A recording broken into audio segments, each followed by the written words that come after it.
मी RJ कोमल तुमच्या सगळ्यांचं पुन्हा एकदा स्वागत करते. तुम्ही एकदा आचार्य 90 FM युअर ओन रेडिओ. आणि श्रोते, तुम्हाला कल्पना आहेच की आपण आपल्या आचार्य 90 FMच्या माध्यमातून नेहमीच अनेक मीडिया कोलॅबरेशन करत असतो आपल्या महाविद्यालयामध्ये, अर्थात आपल्या एनजी आचार्य DK मराठे कॉलेजमध्ये जे काही वेगवेगळे कॅम्प्स राबवले जातात त्या कॅम्प्समध्ये सुद्धा जाऊन व्हिजिट करत असतो. तर आपल्या कॉलेजच्या एनजी आचार्य आणि DK मराठे महाविद्यालयाच्या आपल्या कॉलेजच्या ॲल्युमिनाय असोसिएशनच्या वतीने फ्री थॅलेसेमियाचा चेकअपचा आज कॅम्प इथे राबवण्यात येतो आहे. आणि लायन्स क्लबच्या वतीने हा कॅम्प जो आहे तो इथे राबवला जातो आहे. आज माझ्यासोबत इथे लायन्स क्लबचे मेंबर्स आहेत, डॉक्टर्स आहेत, आपण त्यांच्याशी संवाद साधणार आहोत.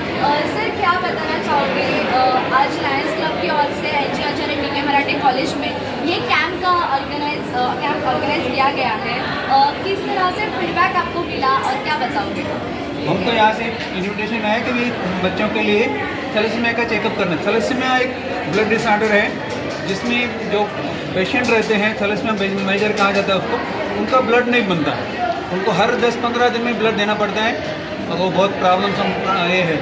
ब्लड के साथ में उनका हर मंथ का मेडिसिन पे खर्चा कम से कम 50,000 रुपया खर्चा है।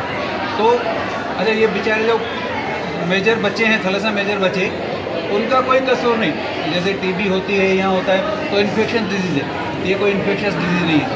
ये डिजीज़ जो आती है, जो पेशेंट जो बनते हैं, माँ बाप उनको पास ऑन करते हैं।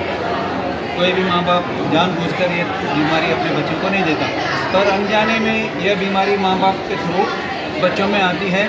तो हमारी जो न्यू जेनरेशन है उनमें ये प्रॉब्लम नहीं आवे, उनके लिए हमने आज ये थैलेसीमिया मेजर की कैंप रखी है। तो हमारी थैलेसीमिया फाउंडेशन की टीम है जो आपको बताएंगे कि भाई थैलेसीमिया मेजर क्या है और थैलेसीमिया माइनर जो है वो क्या है।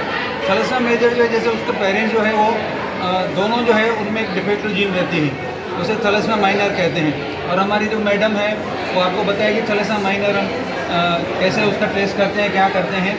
तो ये हम थैलेसीमिया फाउंडेशन की तरफ से है, वो बताएंगे बराबर। तर आपण सरांकडून जाणून घेतलं की लायन्स क्लबच्या वतीने कशा पद्धतीने हे पाऊल पुढे उचलण्यात आलेलं आहे. मॅम सुद्धा आपल्यासोबत आहेत. मैम, आप क्या बताओगे कि किस तरह से ये थैलेसीमिया होता है और किस तरह से आज रिस्पॉन्स ये कॉलेज में मिला? एक्चुअली थैलेसीमिया, जैसे सर ने बताया कि माँ बाप के जेनेटिक से आता है। अगर दो थैलेसीमिया हस्बैंड वाइफ दोनों थैलेसीमिया माइनर है तो 25% चांस रहता है वो थैलेसीमिया मेजर बच्चा है। जैसे सर ने बताया कि मेजर बच्चों को काफ़ी तकलीफ होती है, ब्लड देना पड़ता है, तो ये होना नहीं चाहिए क्योंकि थैलेसीमिया डिजीज़ है बट 100% प्रिवेंटेबल है। हमारा मोटो यही है कि थैलेसीमिया माइनर का मैरिज थैलेसीमिया माइनर से नहीं होना चाहिए। तो उसके लिए अगर कॉलेजेस में स्कैन करके लिखेंगे और उनको मतलब पता रहेगा कि हम थैलेसीमिया माइनर है तो पार्टनर थैलेसीमिया नॉर्मल ले सकते हैं, नॉर्मल ले सकते हैं, इनको थैलेसीमिया नहीं है, तो इस तरह से 100% प्रिवेंट कर सकते हैं। मैम, बट लेकिन मुझे ये क्वेश्चन थोड़ा अलग है कि थैलेसीमिया माइनर अगर मुझे डिटेक्ट हुआ और मैं भी इन केस में जिस पर्सन के साथ शादी करना चाहती हूँ या फिर कर रही हूँ, तो अब अगर वो भी थैलेसीमिया माइनर में आता है तो क्या मैं उसके लिए मेडिसिन उसके लिए भी सोल्यूशन है। सोल्यूशन यही है कि प्रीनेटल टेस्ट रहता है जो प्रेगनेंसी के 3rd मंथ में हो जाता है।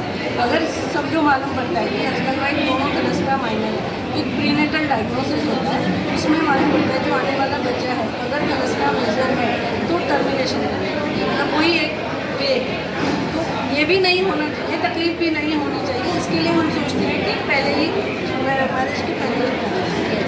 मैम, आज हमारे कॉलेज में आपको कैसे फीडबैक मिला, क्या बताओ? रेस्पॉन्स कॉलेज का फर्स्ट थिंग तो अरेंजमेंट बहुत अच्छा था। Even students are very cooperative and volunteer students, we are very thankful to volunteer students. And second thing, जो ड्यूरिंग ब्लड कलेक्शन उनकी क्वेरीज थी उससे ये पता चला था कि हमारा जो मैसेज है वो कन्वे हुआ है at least, because they were curious about the reports and all, that means the message has been convey. तो हमारा पर्पज़ यही था कि उनको मालूम होना चाहिए अगर अभी at present they are not serious about this, तो इन फ्यूचर उनको पता है कि थैलेसीमिया टेस्ट है जो हमको करना है।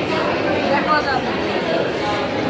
जैसे आपने क्वेश्चन किया कि अगर दोनों थैलेसीमिया माइनर हैं और उनका बच्चा हो गया तो थैलेसीमिया मेजर के चांसेस ज़्यादा हैं।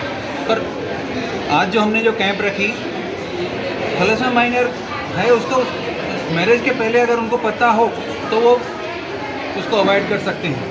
अगर पता नहीं, दोनों हस्बैंड वाइफ दोनों थैलेसीमिया माइनर है और उनको पता ही नहीं है और प्रेगनेंसी भी हो गई, बच्चा भी हो गया, तो ये कैन बी रिस्क। और थैलेसीमिया मेजर हो सकता है। अगर दोनों को पता है कि थैलेसीमिया माइनर है, जैसे हम लोग आज टेस्ट रखी है, और ये टेस्ट जो है लाइफ में एक ही बार करना है, हर बार रिपीट नहीं करना है। और ये जो थैलेसीमिया माइनर की जो रिपोर्ट आती है वो जन्म से मरने तक सेम रहती है, चेंज नहीं होती। तो अगर दोनों को पता है, शादी के पहले पता है, भले ही आपको पता है कि मैं थैलेसीमिया माइनर हूँ, मैं जिससे मैरिज करने वाला हूँ वो भी थैलेसीमिया माइनर है, तो भी आप मैरिज कर सकते हो, कोई इशू नहीं है। बट आपको प्रेगनेंसी के टाइम में केयरफुल रहना पड़ेगा, आपको चेकअप करना पड़ेगा। अगर आपने पहले चेकअप नहीं कराया है, शादी भी हो गई और प्रेगनेंसी भी हो गई, तो आप कुछ नहीं कर सकते। और ये वेरी हाई रिस्क ग्रुप है, तो उसको अवॉइड करने के लिए हम लोग कॉलेजेस में जाके ये फ्री कैंप करते हैं, तो उसको अवॉइड किया जा सकता है। तो उसके अवॉइड करने का एक ही तरीका है कि आप अपना लाइफ में एक बार थैलेसीमिया माइनर का चेकअप कराएं। तर श्रोते हो, आज आपण आपल्याच महाविद्यालयामध्ये जो थॅलेसिमियाच्या चेकअपचा जो कॅम्प आयोजित करण्यात आला होता तिथे आपण आलो, व्हिजिट केलं आणि थॅलेसिमिया एक्झॅक्टली काय आहे किंवा थॅलेसिमियाचे चेकअप का केलं पाहिजे आणि त्याचबरोबर थॅलेसिमियाच्या चेकअपनंतर आपल्याला कशाप्रकारे पुढे आपण इन फ्युचर आपल्या पुढच्या भविष्यासाठी कशाप्रकारे आपण काळजी घेऊ शकतो, या सगळ्या गोष्टींची सविस्तर माहिती आपल्या महाविद्यालयातील तरुणांना मिळत आहे किंवा जे अविवाहित लोक आहेत त्यांना मिळते। आणि सगळ्यात महत्त्वाचा विषय होता हा थॅलेसिमिया। बऱ्याच ठिकाणी रक्तदान शिबिराचं आयोजन होतं, पण रक्तदान शिबिरासोबतच असेही काही मेडिकल कॅम्प आहेत ज्यामधून अवेअरनेस होणं हे गरजेचं आहे। आणि आपल्या महाविद्यालयाच्या ॲल्युमिनाय असोसिएशनच्या वतीने आणि लायन्स क्लब यांच्या वतीने या थॅलेसिमिया कॅम्पचं आयोजन इथे करण्यात आलं आणि त्याला भरघोस असा प्रतिसाद आपल्या महाविद्यालयाच्या विद्यार्थ्यांकडून मिळाला। त्याचबरोबर आपण आज डॉक्टर असतील, लायन्स क्लबचे सगळे सर असतील आणि मॅम असतील, या दोघांशी आपण संवाद साधला आणि त्यांनी आपल्याला बरीच माहिती दिली, त्यामुळे मी तुमच्या दोघांचेही खूप आभार। आणि श्रोते हो, तुम्ही मात्र कुठेही जाऊ नका, ऐकत रहा आचार्य 90 FM युअर ओन फ्रेंड।